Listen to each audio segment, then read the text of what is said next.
एक भक्ति आए हुए हैं जिनकी जानने की जिज्ञासा है कि प्रभु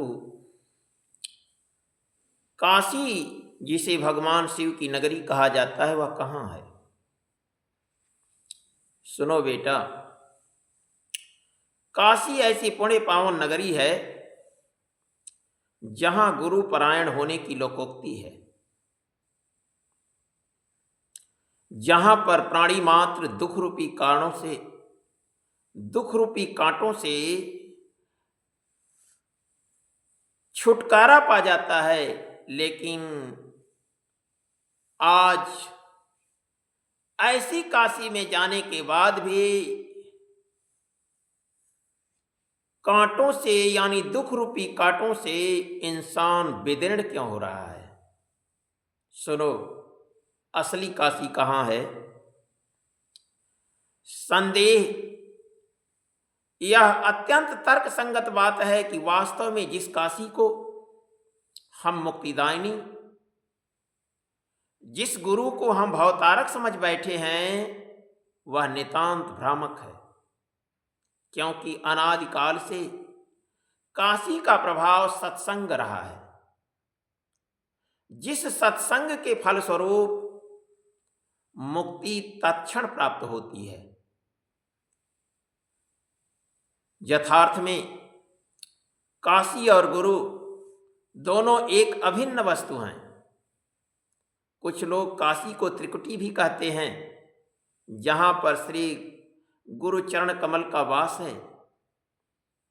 जैसा कि लिखा गया है कि काशी क्षेत्रम शरीरम त्रिभुवन जठरे व्यापिनी ज्ञान गंगा, भक्ति श्रद्धा गयेयम निज गुरु चरणम ध्यान योग प्रयाग। यानी मुक्ति जन्ममय जान ज्ञान खान अगहानि कर, जहाँ बस शंभु भवान असो काशी से ही कसना। यानी कहने का मूल भाव यह है कि विश्व स्वयं तुर्य सकल जन्मना साक्षी भूतो अंतरात्मा देहे सर्वे मदीये वसति, देहे सर्वे मदीये यदि वसति पुनः स्थित मन्यत्य मस्ति। अर्थात जब सब कुछ इस दुर्लभ मानव शरीर में ही विद्यमान है, तो अन्य जीवों